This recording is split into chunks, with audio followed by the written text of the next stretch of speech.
Hi, thank you all for coming today. My name's David Hoffman. I'm a professor in the history department.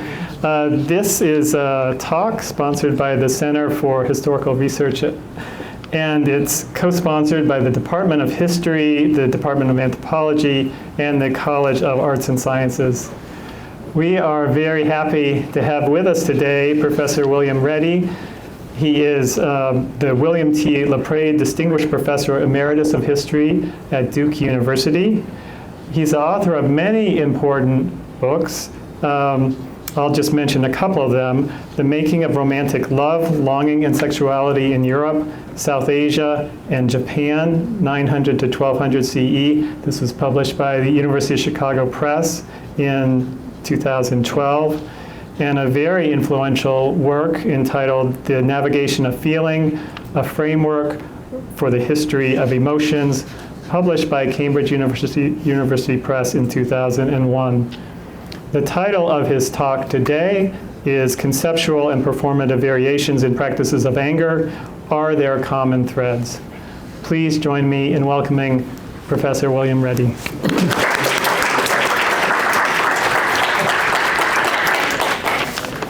Thank you so much, and I'm very grateful to you all for inviting me to come out of retirement and try to entertain you this afternoon. And I've got about 23 pages to read and some pictures to show you, and I hope it doesn't go too long.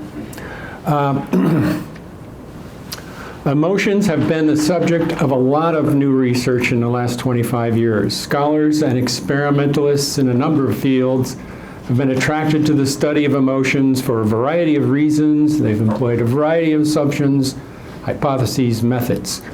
Cognitive psychologists, social psychologists, neuroscientists, sociologists, philosophers, economists, literary scholars, historians, and more recently, researchers in artificial intelligence have brought distinctive interests and styles of thinking to the question of emotions. Question whether there are any emotions, of all the questions perhaps that have exercised people, the question whether there are any emotions that are built into human nature continues to spark a lot of debate.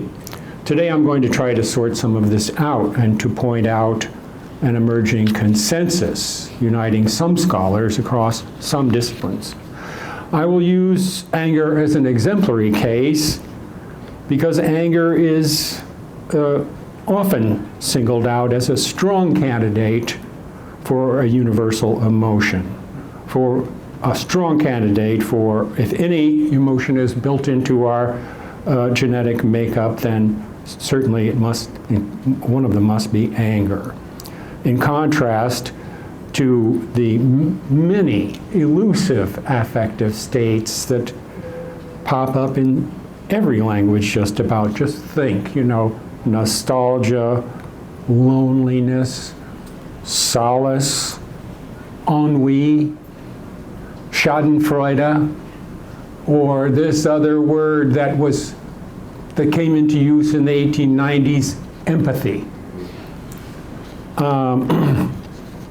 To start out with, I'm going to contrast two recent studies that focused on anger because they are so different in method and come to opposite conclusions. So that, gives me a chance to take sides. One is by the moral philosopher Owen Flanagan, How to Do Things with Emotions. The other is by historian Thomas Dixon. You can already see from the titles of these two idea of how different their approaches are. Flanagan argues that we are living in a period of anger. This is partly because with the rise of therapeutic culture, I'm quoting him, that endorses the healing effects of expressing one's feelings, the expression of anger has become normalized, with the ironic result that we are living through an orgy of anger. Flanagan turns to comparative research on anger in other cultures for suggestions of other ways we might learn to deal with anger. In doing so, he makes a crucial assumption, one that he shares with most of the researchers on anger that he cites. He assumes that there is an anger genus, as he calls it, and that local cultural variations on anger are its different species. The anger genus is characterized, quote, typically by some core phenomenal feeling, a distinctive set of somatic markers, plus some evolutionary old behavioral links.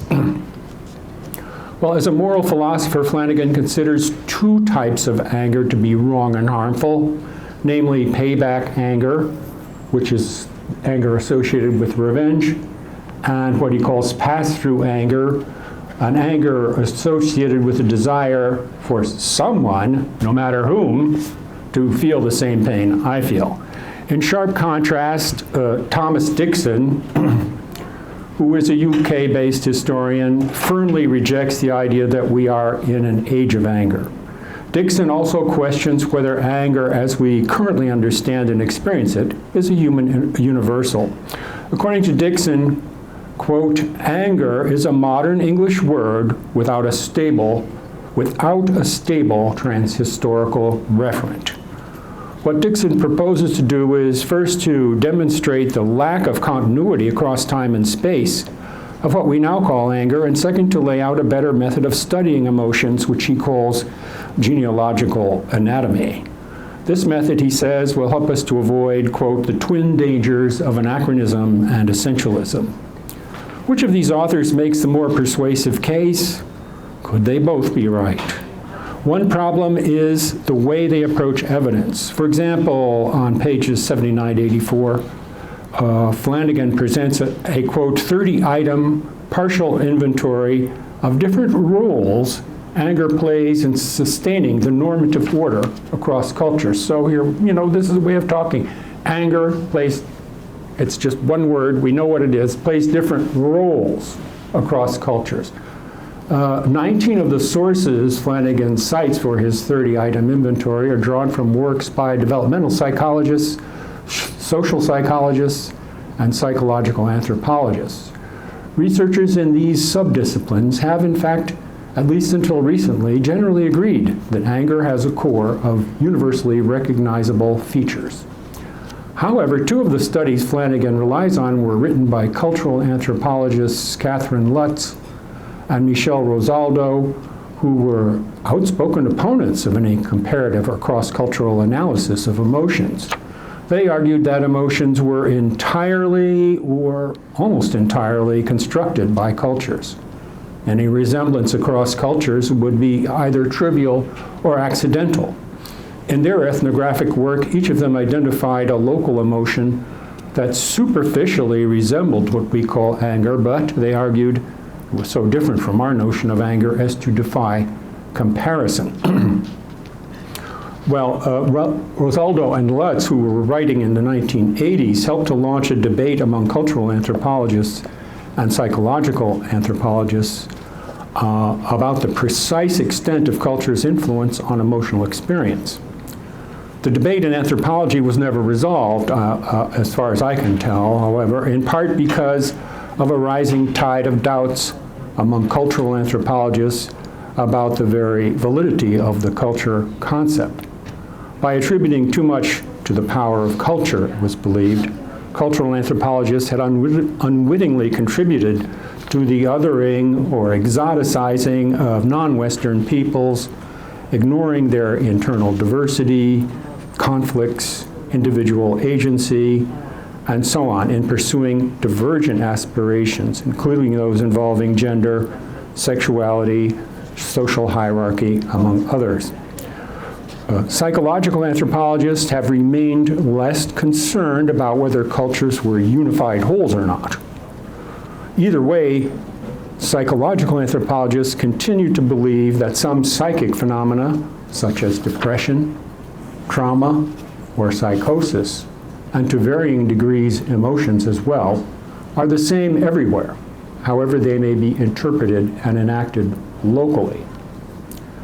But by drawing almost exclusively on psychologists and psychological anthropologists, Flanagan set aside the questions raised by the unfinished debate over culture's role in emotional experience, as well as those raised by the possibility that cultural matters are never unitary or unquestioned.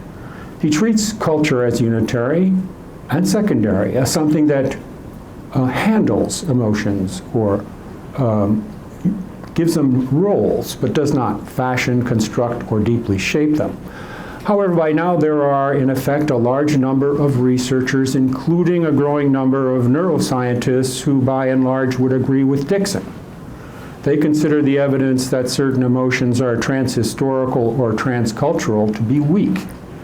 In effect, they argue that the assumption that emotional cores or prototypes are universal has consistently tainted methodologies used to test emotions and reactions to emotions.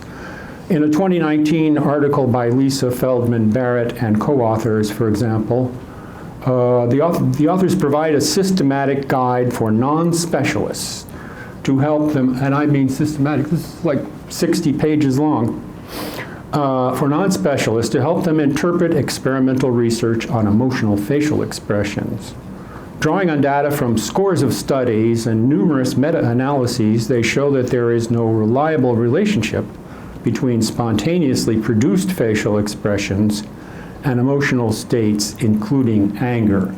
And I'm just going to look at, briefly, ask you to look at one of their figures here, and this shows the degree of agreement between subjects' responses to, well, let me go through this, but I'll make it a little more clear. Let me know if you can't hear me. The first two bars for each emotion are from studies where the subjects were asked to pose their faces in response to certain verbal cues. And in one case, they were asked to pose the faces in a way such that their friends would understand what emotion they were talking about. In the other study, this one, they were given a mirror and asked to work at getting their faces just right, and then to ring a bell when they felt that their facial expression fit the emotion in question. And in this study is a meta-analysis of 37 studies in which facial expressions were videotaped, and they were not coached in any way. They were spontaneous responses to stimuli. So you see the big difference here. This is a pretty strong relationship.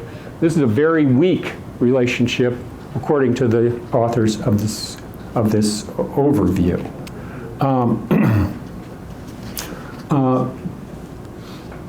Let me see now. Okay. Now let's see. No, I need. Yeah. Here's one of their conclusions. There are currently no objective measures, either singly or as a pattern, that reliably, uniquely, and replicably identify an instance of one emotion category compared to an instance of another. Statistical summaries of hundreds of experiments show no reliable relationship between an emotion category, such as anger, and specific set of physical changes in the autonomic nervous system.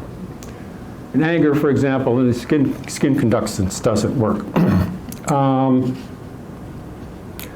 Revealingly, the authors raise the troubling issue of the difficult circularity built into many studies of emotions. Herein lies a problem. To properly test the hypothesis that certain facial movements reliably and specifically express emotion, scientists ironically must first make a reverse inference that an emotional event is occurring. That is, they infer the emotional instance by observing changes in the body, brain, and behavior. Or they infer that an event or object evokes an instance of a specific emotion category. So an electric shock, for example. So when they are setting up their tests, they have to pick out some stimulus or set of stimuli that they expect will elicit the emotion or emotions they're interested in. And that involves them already in making assumptions that are not necessarily based on, they're based on inference. At the bottom of it's not turtles all the way down to the turtles, and then there's an inference, which is an interpretation. And the interpretation is, they're pointing out, is not itself based on objective criteria.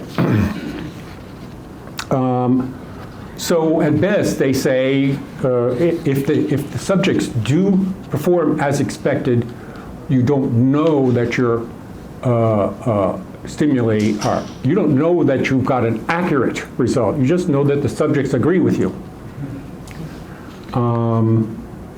which raises the question of cultural variation. Good, okay.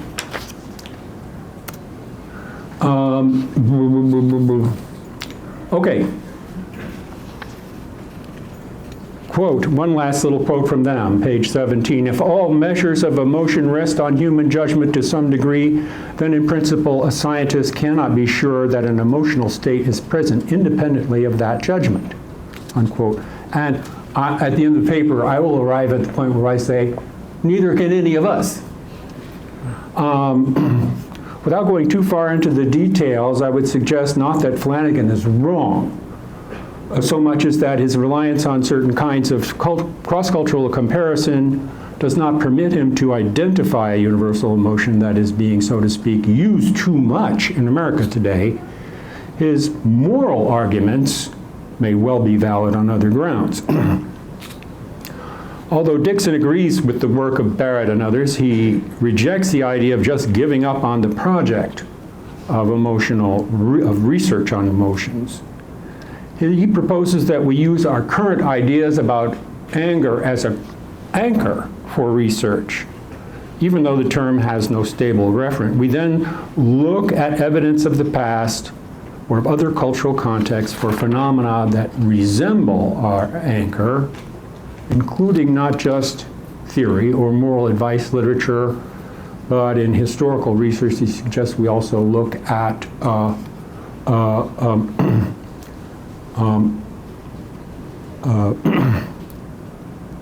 where did I put it? That we also look at images. He mentions images and references to practices. So he's suggesting a kind of Wittgensteinian family resemblances approach to the study of emotions.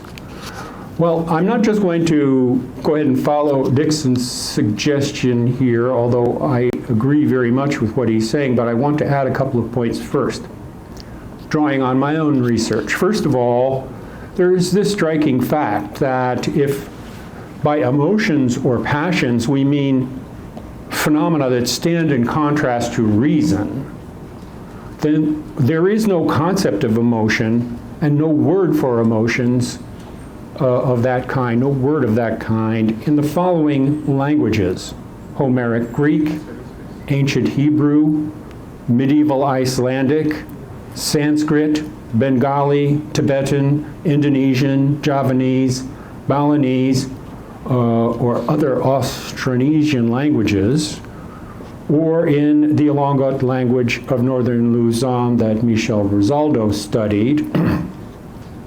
At first glance, this remarkable fact, and this is just the references I've assembled so far. Doubtless there are other examples in which emotion versus reason is a contrast that would not make sense to people. At first glance, this remarkable fact appears to agree with the latest findings of neuroscientists such as Barrett and also, Luis Pessoa, that emotion and cognition are intertwined across overlapping networks of brain regions.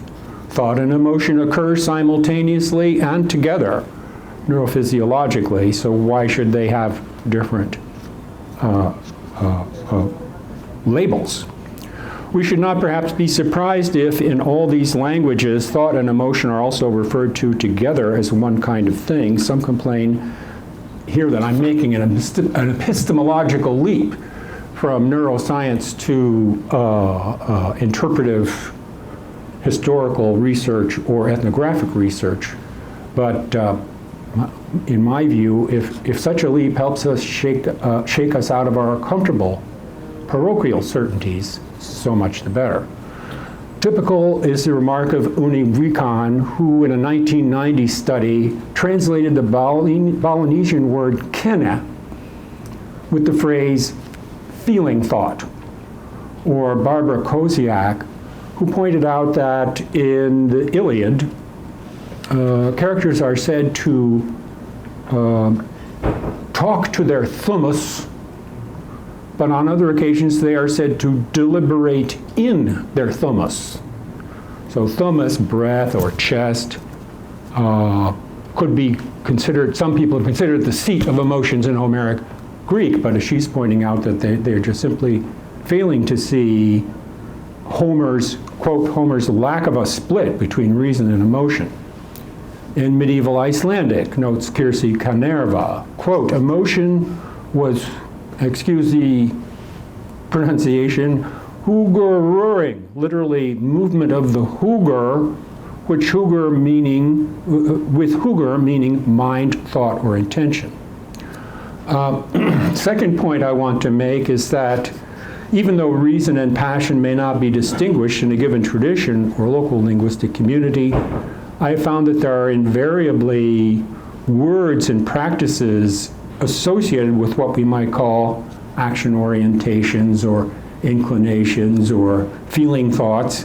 And it is always, or almost always, the case that when people talk about these orientations or inclinations, they talk about regulating them. That is, they affirm certain norms, praise certain ideals, recommend certain control concepts, and penalize certain infractions of norms. In these are norms not governing action, but governing expression and governing the orientations underlying those expressions. Formulas of politeness, elaborate rituals, fictional and historical narratives, dances, theatrical performances all articulate and inculcate these norms and help sustain adherence to them. They are, in effect, what we might call emotional styles, or perhaps it would be better to call them feeling thought styles that are more or less obligatory in character. They have been found everywhere by researchers who did not at all set out to find them. I dare to use the word universally with a modest question mark. So far, I have been unable to find any exceptions. It seems that expression of emotions and management of emotions are so closely related that when a researcher studies emotions in real-world settings, ideals, norms, and penalties invariably come up, even if there is no category term that cleanly picks out what we call emotions. Where emotional styles are rigorously enforced or infractions heavily penalized, I suggested we call them emotional regimes. A good example of a strict emotional regime that I have been looking into recently is the behavior and demeanor expected of present-day airline pilots. The flight deck of an airliner is a place where showing anger, shaming other crew members, experiencing panic, or even mild levels of fear, sorrow, discouragement, or anxiety have been shown in research to be extremely dangerous. And as a result, the associated behaviors may well be penalized by requiring retraining, by delaying promotions, or even by dismissal. So the dichotomy between reason and emotion cannot be found everywhere, but local emotional ideals, norms, and limits are found everywhere. Perhaps these two observations can be combined if we notice that reason in Western and Western influenced traditions commonly has two meanings.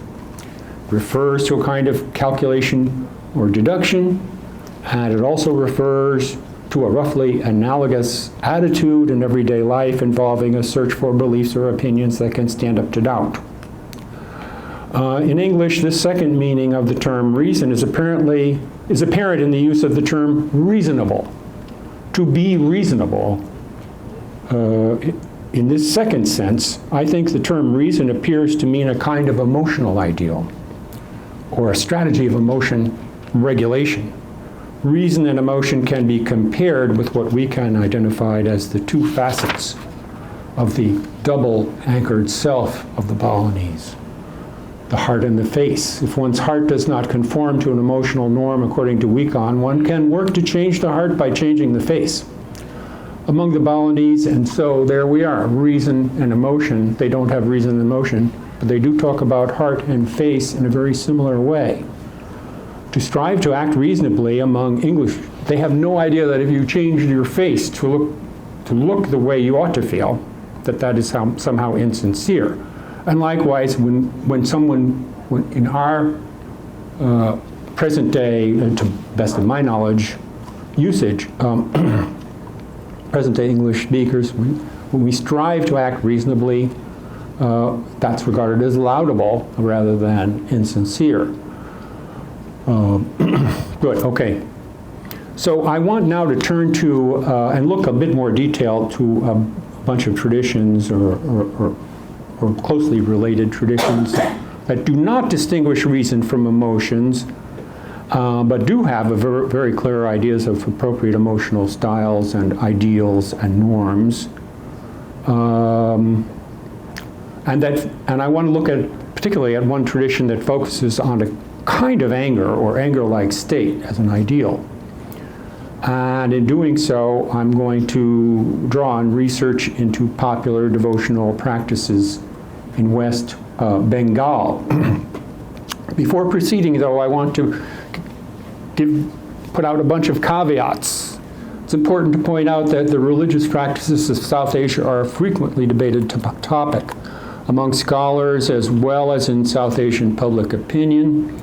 To put it very succinctly, the British attempted to understand what they called Hinduism as a religion like Christianity. They found priests in temples, and they misidentified certain Sanskrit texts as a canon of sacred scripture, and thus invented a canonical Hinduism which left a large swath of popular and elite practices out, all of which the British administration dismissed as decadent.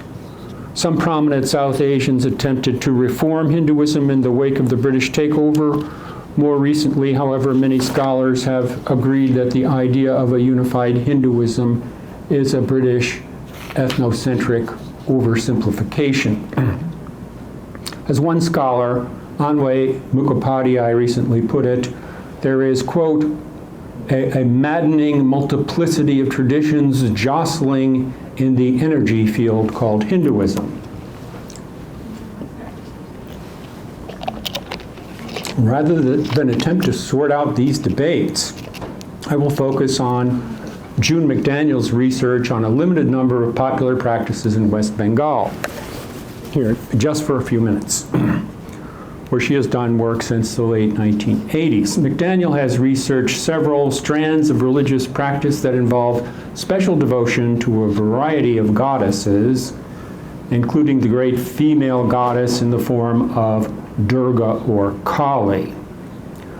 Women predominate among her devotees. Women are often counted among their gurus, especially in rural areas.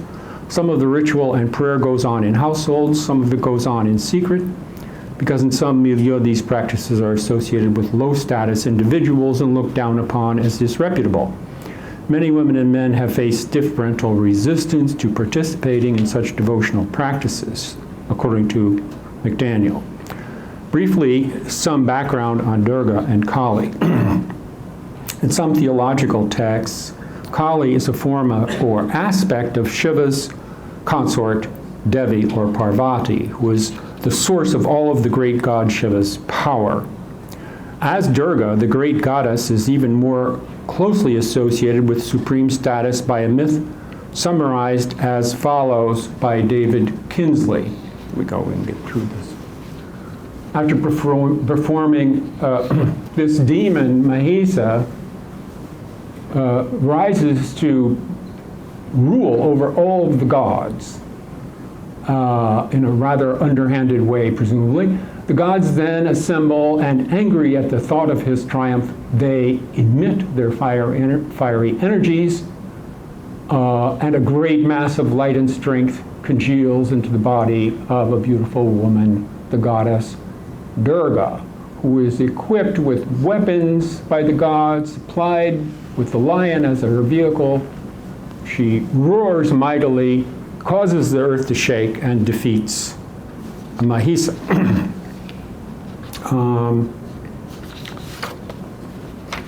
Kinsley is drawing on mythological material associated with a kind of devotion that developed between 500 and 1300 CE, in which devotees seek the favor of gods and goddesses, or possibly union with them, by sharing in the emotions evoked by the myths. This kind of devotion, found in many regions of South Asia, is called bhakti. It's a kind of worship that has been enacted in many temples,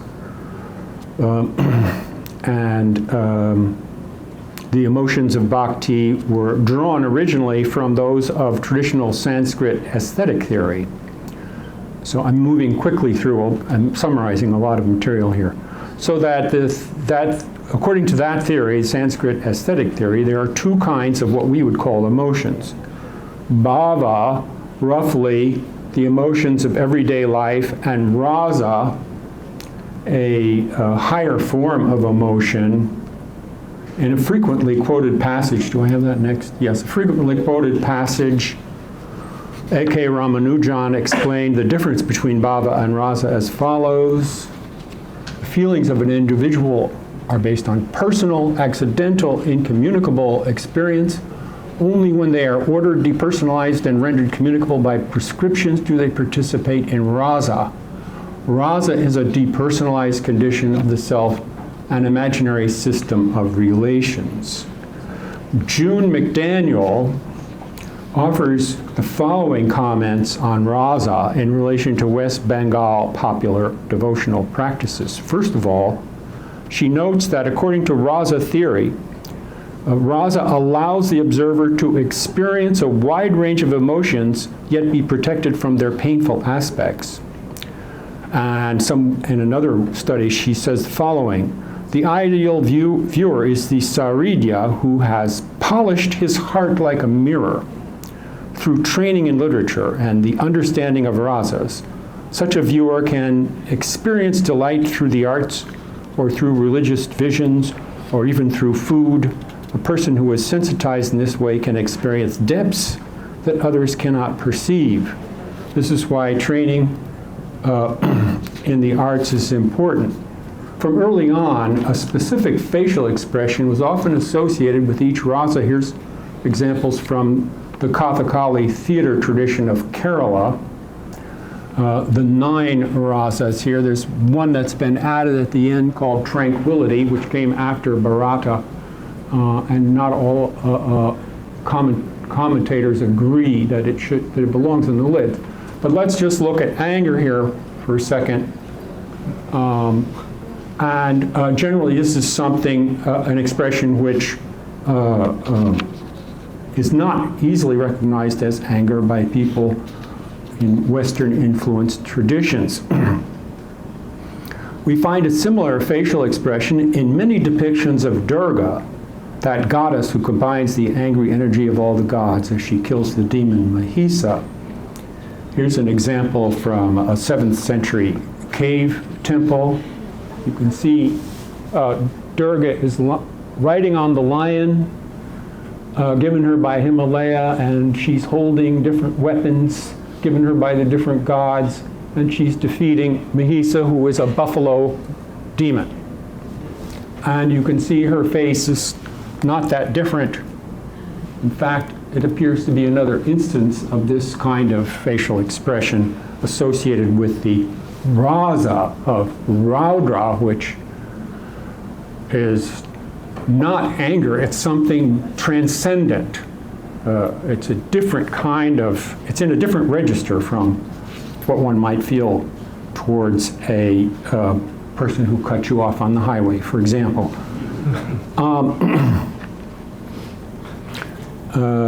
So here in the 7th century sculpture, here is a 13th century piece, probably from the Temple of Konarak in Odisha.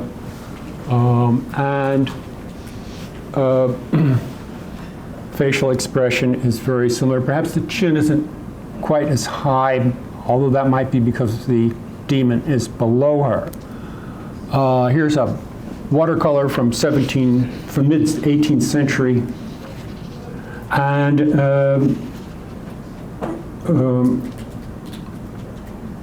let me show you a popular poster of the, first, before we look at the posters, let me show you, this is a still from an Odissi dancer's Durga Stuti, a dance in praise of Durga. She's releasing her arrow at this moment as she defeats the demon, so in the heat of battle. And here's a still from a dancer in the Bharatanatyam style. She is wielding a trident. See the 3 points of the trident here, as she defeats the demon, and again in the heat of battle. So we see consistently this kind of facial expression being used to display a transcendent or higher form of anger, the rasa form of anger. And now we look at a 20th century poster of Durga.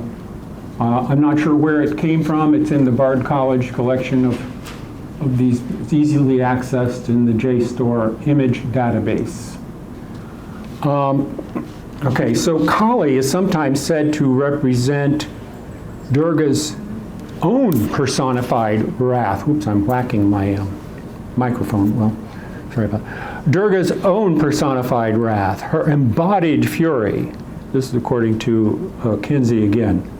Kali's relationship to Parvati is similarly described.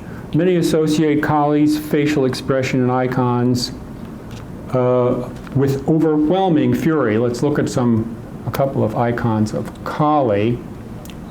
Here we have Kali rising above the lifeless body of Shiva. Her tongue is out. Otherwise, her face is, we would say, seems to be a kind of flat affect as far as we can tell. You don't be fooled by the third eye. It doesn't mean that she's furrowing her brow. She is horrific. She's got a garland of heads that she has cut off, and she is on the loose, so to speak. And there are various myths about how gods tried to calm her down. This is from McDaniel's work. It's a photograph of an image used in West Bengal. And we see the same features here as in the other image. So how do devotees in West Bengal relate to this fearsome, destructive, all-powerful goddess? For her devotees, the great goddess is not only angry, she is also a loving mother, a creator, who takes special care of her followers, and she invites them to share in her anger. McDaniel quotes, for example, the well-known Bengali poet Ram Prasad, who lived in the 18th century. And here's a little snippet that she quotes from Ram Prasad's poetry. O Ma Kali, Ma meaning mother, wearing a garland of skulls, what an experience you have shown me.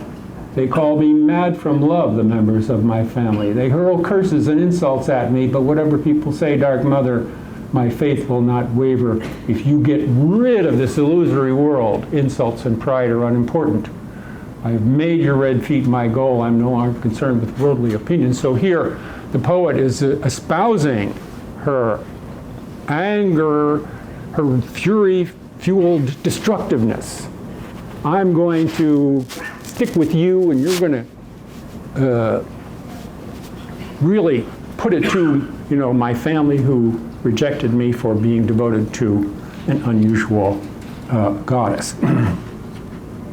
Kali is sometimes said to, wait a minute.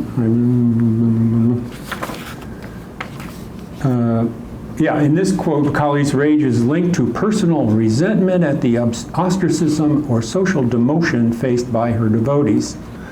Then the devotees may approach the divine via the rasas of suffering or anger in combination with childlike love or delight.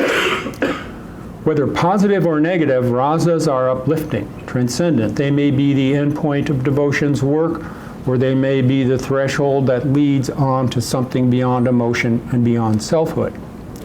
So here again we find a learned emotional style with ideals, norms, sanctions, but with the remarkable difference that an intense, depersonalized emotion, one we consider to be rather negative, is the sought-after ideal, an emotion that resembles anger as understood in Western-influenced traditions. All right, well, keeping this example in mind, let's look back at European or Western-influenced traditions.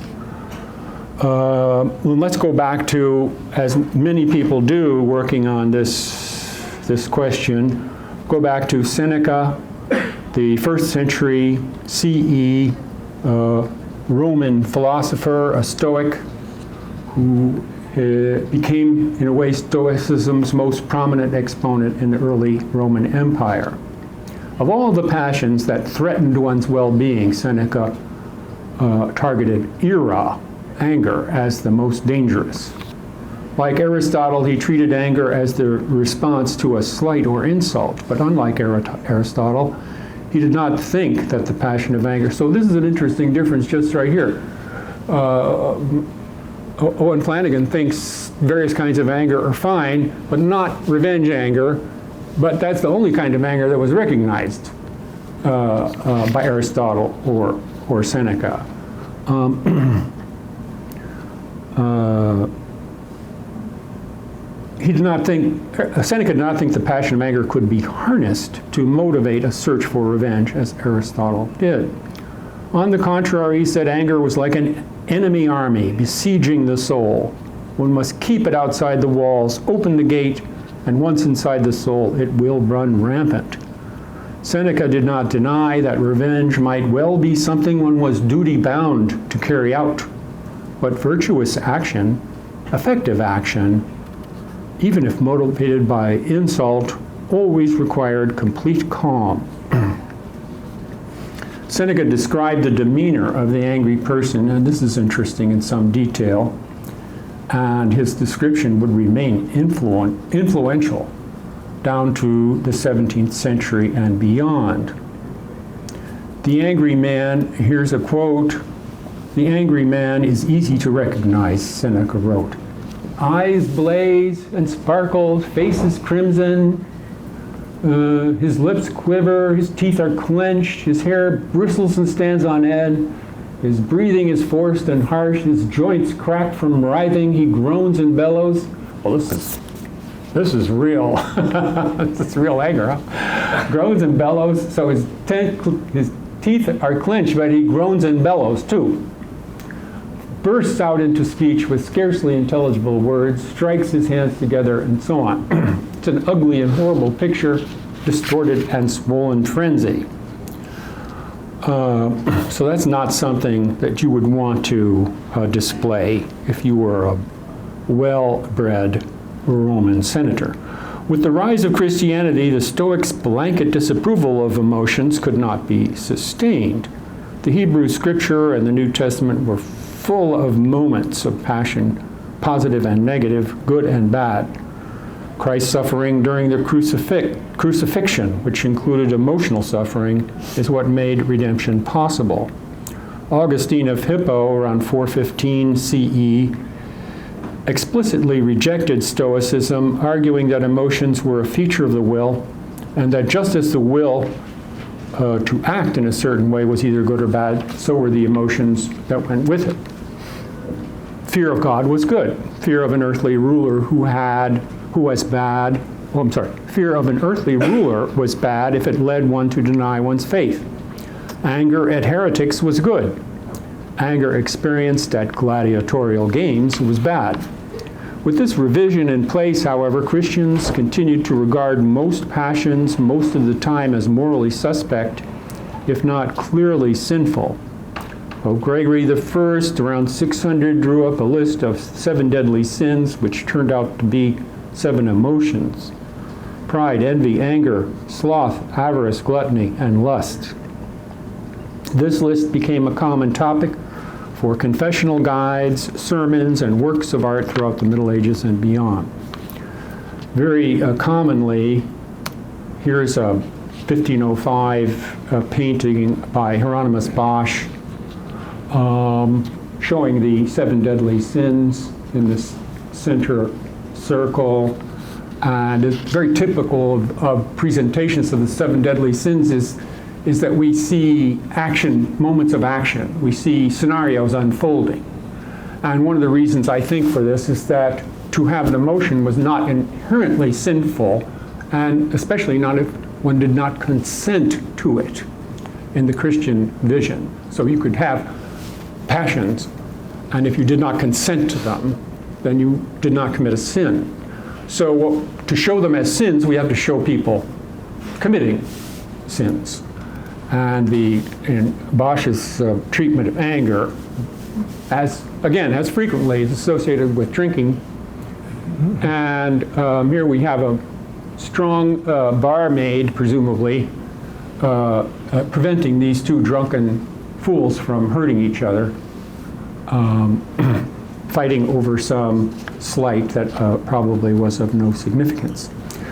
Second innovation of the Christian era was the idea that each human being's soul was caught up in the cosmic drama of sin and redemption.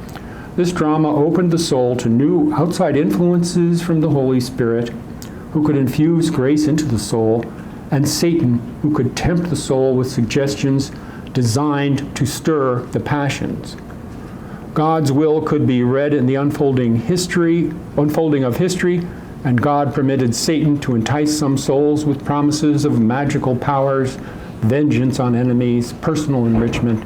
And in this way, despite its sweeping away of pagan superstitions, the Christian world remained fundamentally enchanted, and there was nothing in medieval natural science that raised questions about this. Within the soul, nothing was more symptomatic of enchantment than the emotions, good or bad, that the devil, the passions, the word that would have been used, the devil and the Holy Spirit inflamed in their attempts to win the consent of the will.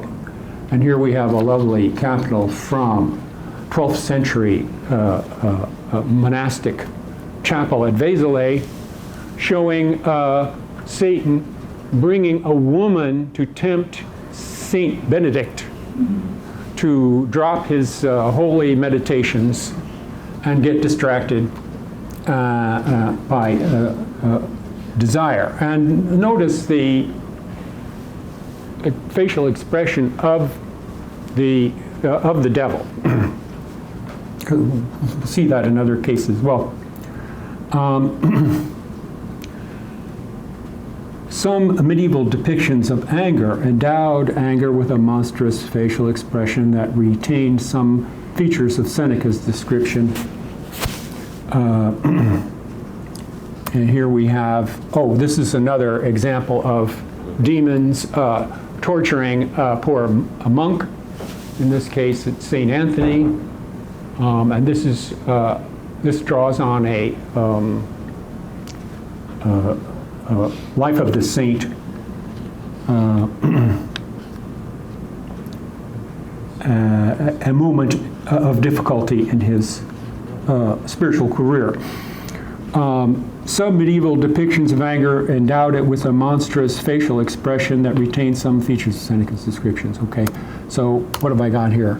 This is something that, this is another capital from Vézelay, which Lester Little called a totally wild representation of anger.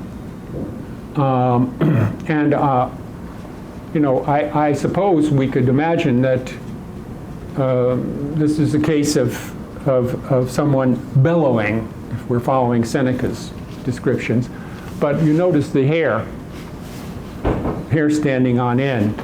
And that was also evident back here in this devil's hair is also standing on end, very very conspicuous way. Here is two devils helping Judas hang himself. And again, we see the unruly hair and the mouths open wide as if they were groaning or crying out. As late as the 16th century, well, I found at least one example of this way of depicting anger from a mid 16th century engraving showing the murder of Jezebel, old story from the Old Testament. If I could zoom in, which I dare not do now, it'll totally mess this thing up. You could see here that on this shield we have hair standing on end, and you would see these figures who are putting Jezebel to death have unruly hair of a certain kind that I think at the time clearly suggested anger or rage. Now, at the time of this last illustration, 1550, Europe had entered a period of religious warfare pitting Protestants against Catholics, and lasted from roughly 1530 to 1648. And if there's any period that could be said to be an age of anger, this would certainly be one of the top candidates. Martin Luther set the tone with his 1520 denunciation of the papacy as a, quote, monstrous whorehouse. Its fees were usury, the Pope a satanic antichrist, and Rome was the equivalent of Babylon, that pagan capital where the Jews were held captive. Luther shrugged off calls from friends and allies to moderate his words. Those who defended the Pope against Luther's charges were, quote, wicked men, unquote, he wrote, at producing, quote, the filth of this vile-smelling cloaca. By the 1550s, similar imprecations were being voiced on all sides. By Christian understanding, a heretic was a blasphemer. Blasphemy was essentially an insult to God's honor. And this is on both sides. Everybody agreed on this. Blasphemy was an insult to God's honor, causing God's anger. Communities that tolerated blasphemy were subject to God's anger. Heresy was therefore an existential threat to the community, many thought. Others thought this was crazy. I shouldn't say that this was a uniform across the board. Quite the contrary in Europe, but it was sufficiently widely spread to be to justify warfare in many instances. Good Christians were obliged to rise up in anger to defend God's honor by expunging heresy as quickly as possible. In Paris, for example, the Catholic pamphleteer Artus Désir denounced Jean Calvin as a hideous dragon with a flood of stinking bile flowing from his mouth. In his pamphlet of 1556, two unlearned Catholics refuted all of Calvin's arguments against the Catholic Church, and as they did so, they heaped insults on him, calling him damned, accursed, a reprobate, lost, a false accomplice of the Antichrist, the demon himself. Calvin was a roach, which meant a hypocrite. Passing judgment on him, the lowly shepherdess concluded, quote, one should burn you miserably like any stingy pig, unquote. So anger at this point, anger to avenge God and to prevent God from becoming angry with us, was an obligatory emotion and one that led to persecution, that justified crowd violence, justified warfare.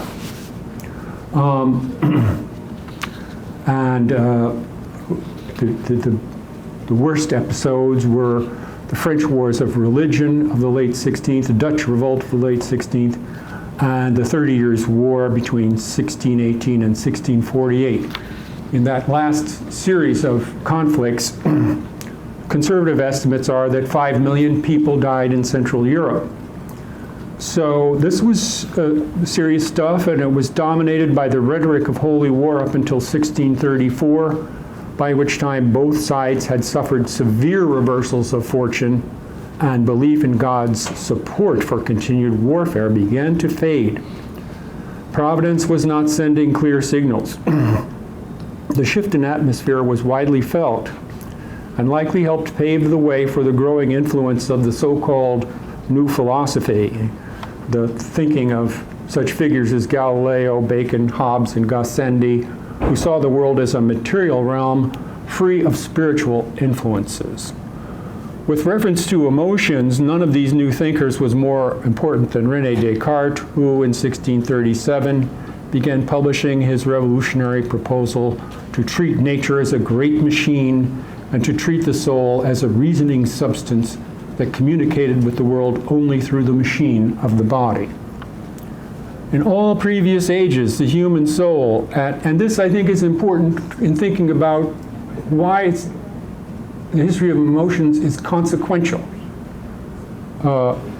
In all previous ages, the human soul was one way or another wide open, a wide open stage where contending spiritual persons and influences registered their impact or came into conflict with each other. But Descartes gave a full account of the soul's relation to the body that made no mention of original sin or sin of any kind, no mention of grace or redemption, no mention of divine providence or the influence of the stars, no mention of the devil or temptation, magic, witchcraft, prayer, or meditation. Descartes, so to speak, closed the windows and doors of the soul, leaving only one hatch in the floor through which it could communicate with the outside world, this hatch leading down into the brain. The hatch opened a stairway that was, and it was down there in the brain that passions originated. Passions became a physiological something or other in my brain, and that's a quote, that the mind or soul had to deal with. In 1668, the director of the French Academy of Painting, Charles Lebrun, following Descartes' lead, proposed a series of drawings of facial expressions for basic emotions that would influence artists and philosophers down to and including Charles Darwin. Lebrun's proposal for anger added one new element to the traditional depiction that originated in the ancient period. I think this is interesting. The furrowed brow. Here you see very prominent furrowed brow, which we haven't seen before. Nobody mentioned it. Suddenly it's very important. I've looked through Descartes' treatise on the passions, and he does mention something about a wrinkled forehead in relation to anger, but I guess that's what Lebrun must have thought that's what he meant. In Duchenne's famous 1862 series of photographs of emotional expressions, which he simulated by putting electrodes on the face of models, he had one of his most frequently used models pose with the brow furrowed by putting two electrodes there. Duchenne called the furrowed brow, the muscles of the furrowed brow, the muscles of aggression. So this again, enhanced this connection between the furrowed brow and anger.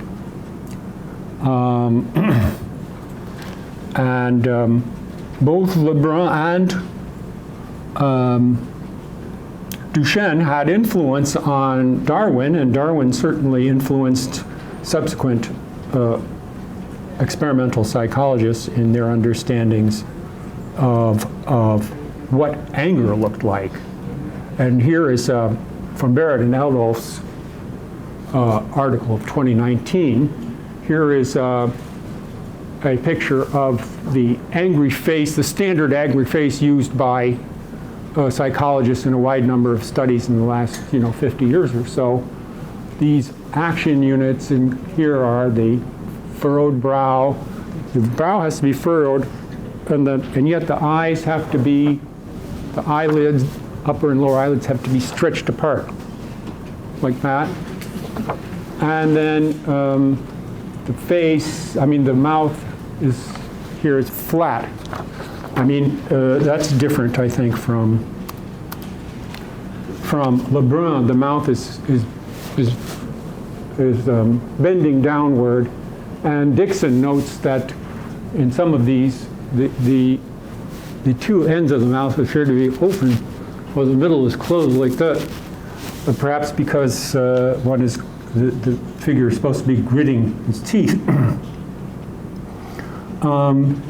So again, I'm not saying this is a smoking gun, but I'm suggesting that at least we need to ask ourselves, are the inferences that led psychologists to use this as a target, as an example of the example internationally, universally of an angry face, are those inferences based more on history than people realize? Are they based more on the peculiar history of a Western or Western-influenced way of thinking about emotions and basic emotions than we normally think they would be?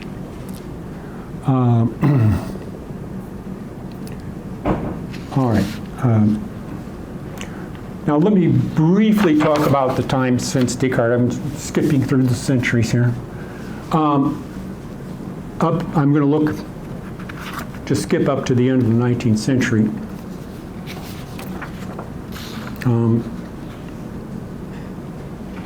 When a remarkable change in emotional norms and practices began to spread across what we might call industrial society. This change was first brought to historians' attention by Peter Stearns, whose 1994 book, American Cool, pointed out the implementation of new emotional norms that accompanied the rise of what came to be called Taylorism or scientific management. The precision and efficiency of labor in large factories required coordinated rhythms and uninterrupted attention from all concerned.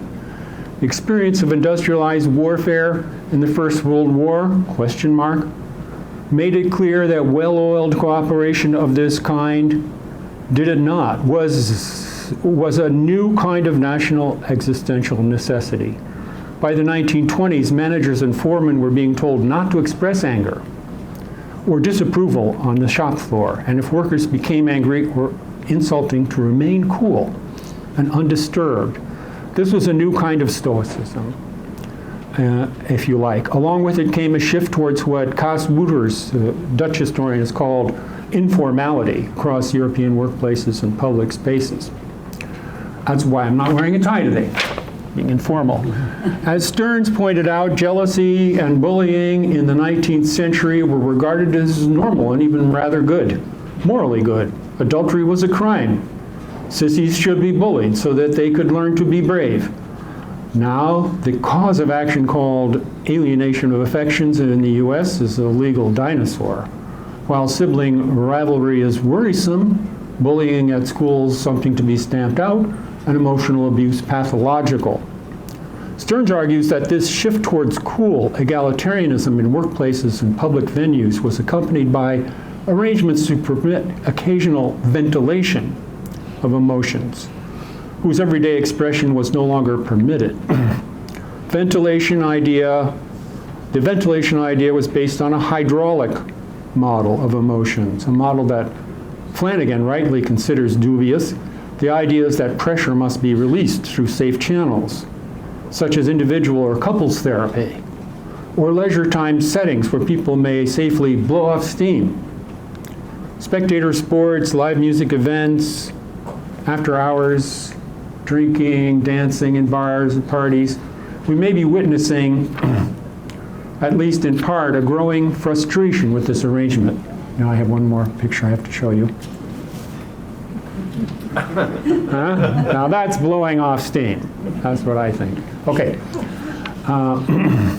We may be witnessing, at least in part, a growing frustration with this arrangement. It's being shaken up by, as leisure time and work time increasingly merge, and as social media give greater scope not only to bullies, harassers, and emotional abusers, but also to those who want to expose them. So, in conclusion, how am I doing? No, not too bad, just a little bit over it. In conclusion, we see that anger in the present is neither an avenue to identification with divine figures, nor a state characteristic of Satan and his army of demons, neither vision nor sin. It is a state that may be pathological but needs to find expression if it is to be handled properly. Can we say that it is the same emotion as before Descartes? Dixon's conclusion is as follows, quote, because language helps to constitute and does not merely stick labels onto emotional experiences, changes in the words and concepts used across time and space for emotional states represent more than mere lexical plurality. Such changes reveal experiential plurality. He concludes also, we can recognize cultural formations that have resemblances to each other, partially share their ancestries, connected with by demonstrable links of cultural transmission and translation without resorting to invoking the existence of some single thing called anger. Dixon would obviously agree with the comment of Barrett and co-authors that we looked at earlier. I want to propose just two more little items. One, what is true for neuroscientists is true for all persons. No one knows in any objective way whether the state they are in at a given moment is the same as some standard or prototypical state associated with an emotion term. This is an objective fact, if you like, we can hardly, that we can rely on. All persons from childhood on must learn to infer emotional states on the unscientific basis of what past experience tells us about which signs reliably accompany which states. Second, I would suggest that this is one reason why emotion regulation is found so widely. In order to cooperate smoothly together, we need a shared emotional style, a shared set of expressions and procedures that can be quickly, even non-verbally signaled thanks to well-worn habits. In this way, we can quickly infer what kinds of action those around us are leaning towards. The action orientations we associate with emotion, words, facial expressions, and gestures are the result of training. Thank you.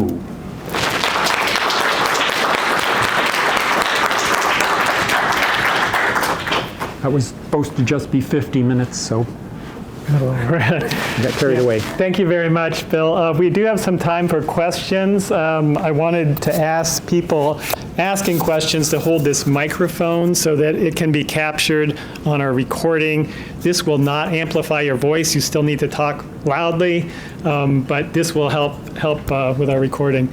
So the floor is open for questions. Sarah?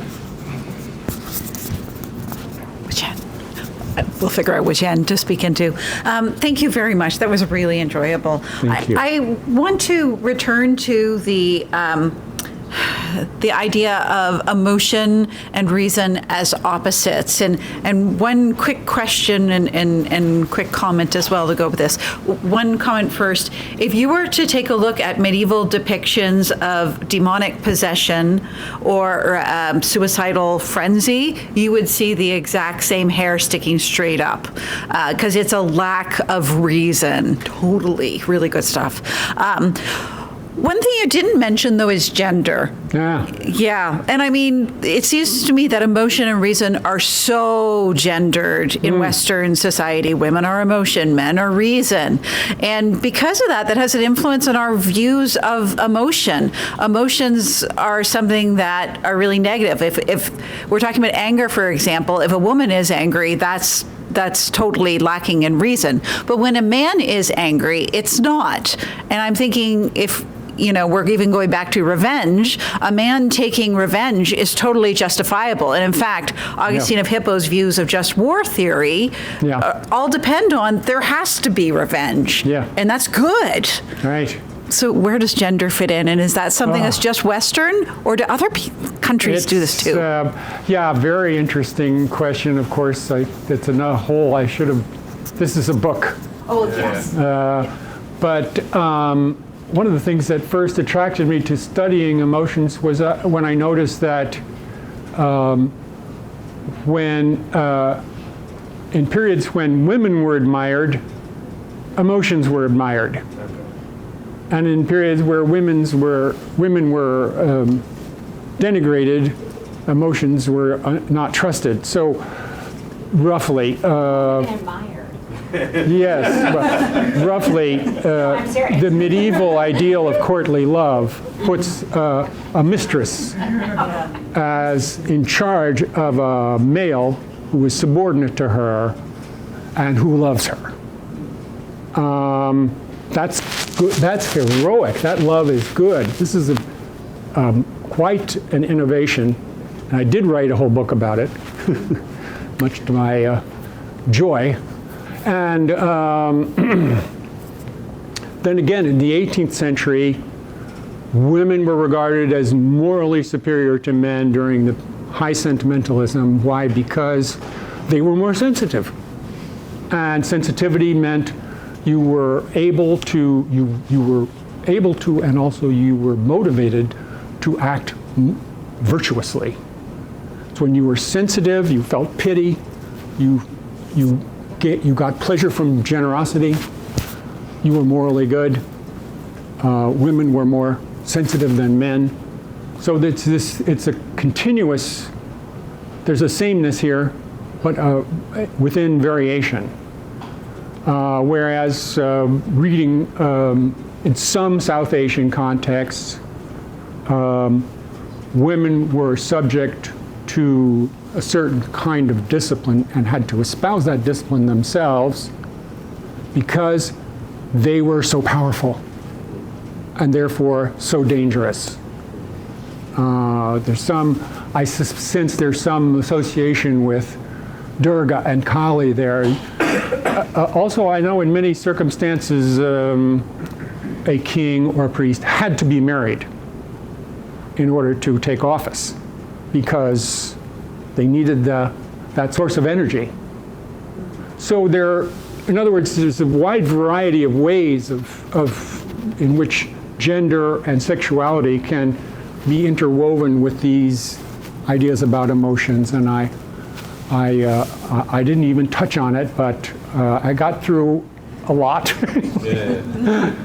So, good question.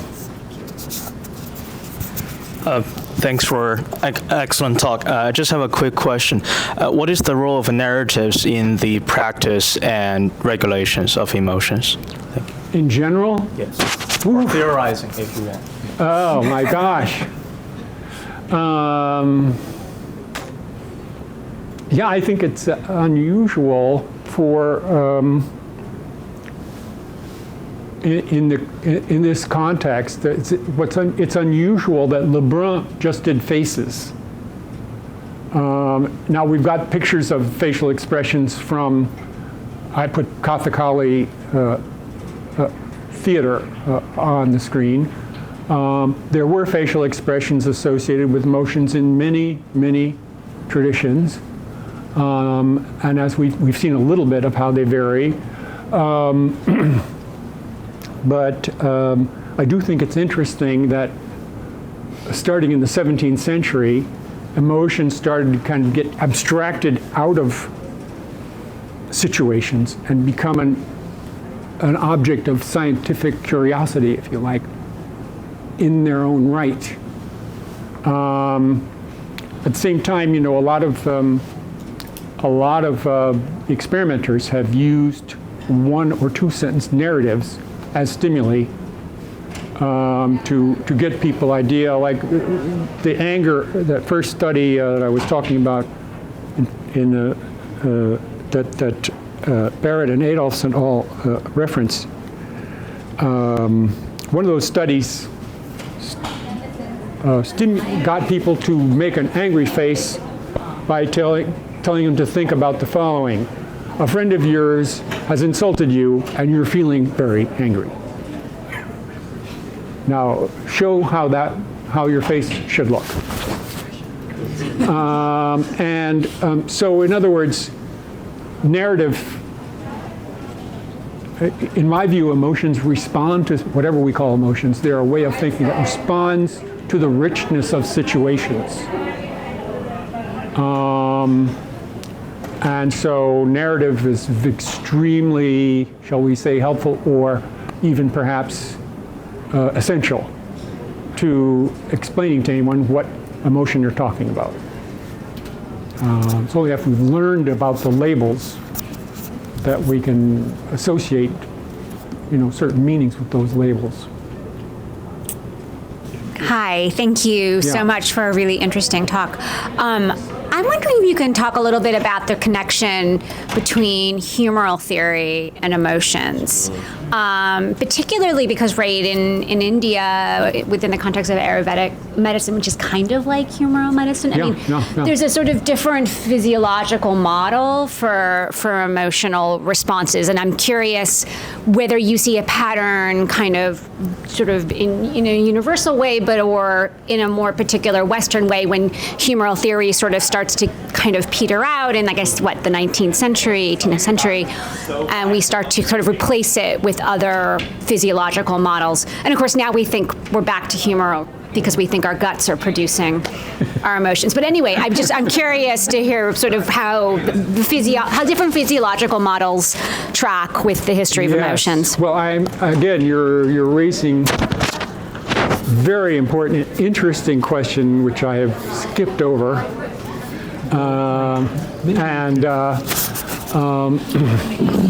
Bill, maybe you could use I'm microphone sorry. just kind of loud. Oh, yeah, okay. What can I say in brief about humoral theory? It's almost as if, I didn't want to go into it because I was tracking the Christian approach, and it's almost as if Galenic thinking and medicine sustained a different track through all these centuries. I do know from a work that one of my buddies has done, that Aaron Sullivan, that in the period after the Reformation, there was a constant back and forth over the question whether a person was feeling a useful despair that would lead them to convert and to throw themselves on God's mercy, versus melancholy, which was an illness that needed to be treated. And the same symptoms could be looked at either way, and doctors were very prominent in promoting their views, and the Puritan preachers very prominent in promoting their views. So there was a moment of where the two were at odds with each other. But I do think that in general, if you read, is this really right? I mean, I don't have enough expertise to say this for sure, but it seems like it's possible to read a lot of scholastic discussion, medieval discussion, scholastic discussion of passions that makes no reference to medicine.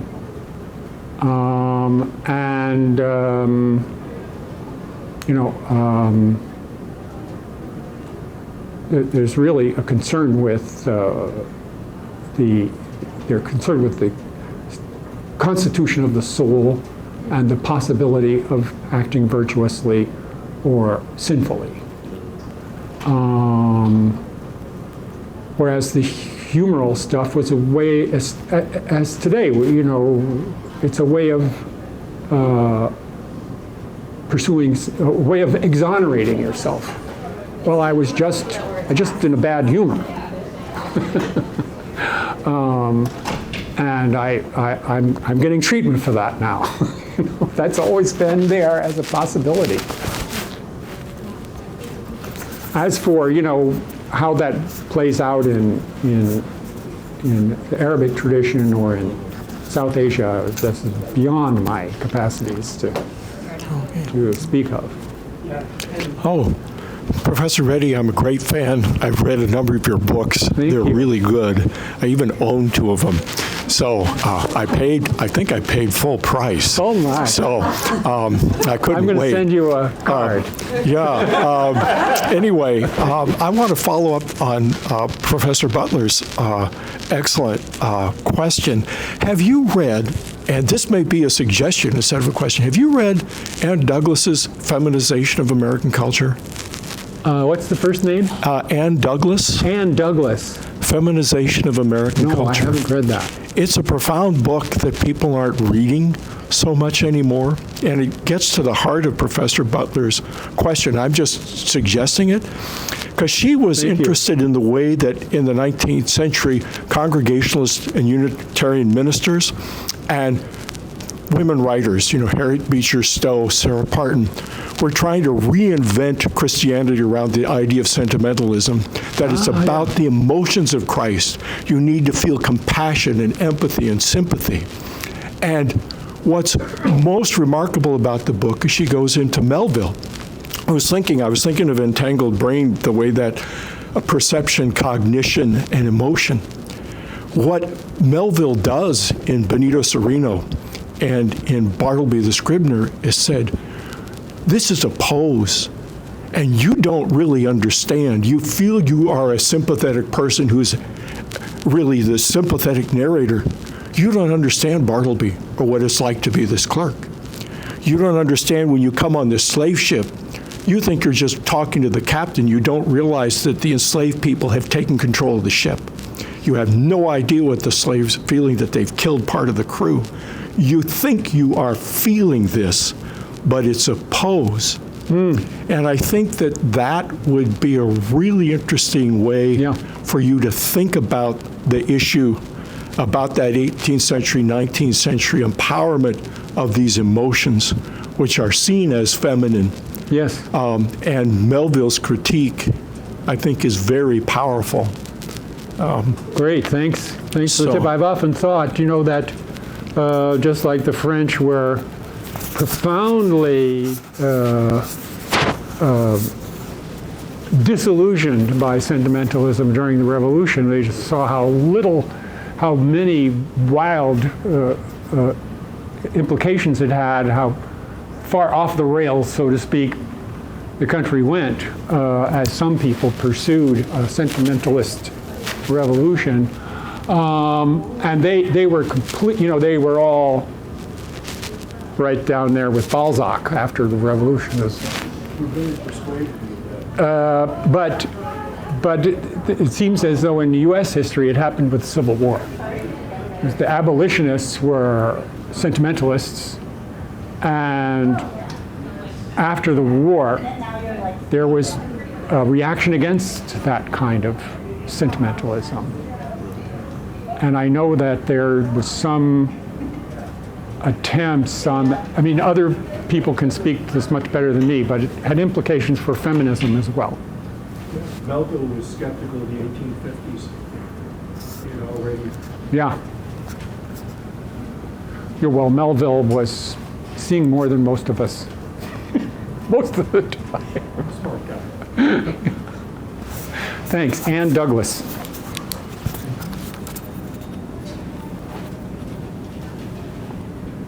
Writing. So my question is, so I come from film studies and my own specialty is Latin America, but I've done work on politics and affect in contemporary Latin American film. But a question I have is, can we get at sensorial dynamics in the past? Can we get at? Sensorial dynamics in the past that are not named, right? So we're talking about something that's unregulated or what we can't get through a sort of documentary record, whether that's visual or that's written, and we also today we name what we're reading in the past, right? Yeah. What about sensorial dynamics that happened, that occurred, right, but that exceeded or went under the radar of those regulatory norms? Yeah. And what can we do to get at those dynamics that escaped naming or right, that aren't part of those regimes, but yet occurred. But how do we know that they were there? And it's just a question, because I don't know that we can, because I work with the notion of affect, right, Deleuze's notion of affect, and I don't know that we can get at affect in the past, because what we're using is what is already named, right, are those documents, and they're either named in the documents or we name what we, oh, here's the description of it, that's anger, right, and so I don't know, from a historian's perspective who's done such prestigious work, how do we get at those other things? Can we? Yeah, I mean, I think it is difficult, but I generally tend to want to play down the difference, to de-emphasize the difference between the difficulty of knowing what you're feeling, me knowing what you're feeling right now versus me knowing what someone in the 17th or 14th century was feeling. Both are difficult. And anything that one says is an approximation at best. And it applies to my own emotions as well. Knowing what I'm feeling is not easy. And very often when I say what I'm feeling, I'm really attempting to regulate what I'm feeling. You really can't separate those two. And, but there are real problems with the past. I mean, for some reason, as you were speaking, I was reminded of this figure, the Duc de Guise, who was a really cruel, nasty guy, and who masterminded the oppression of the Huguenots in the 1560s and early, some awful ways. And I had seen various portraits of him, and he looks just like all the other courtiers, you know, fancy, nice, great. And then I read somewhere that he was called Scarface. His nickname was Scarface because he'd had a pike or something shoved into his face when he was young. And none of his portraits show a huge scar going across his face like this, which must have been a frightening thing to look at. And yet, it's gone.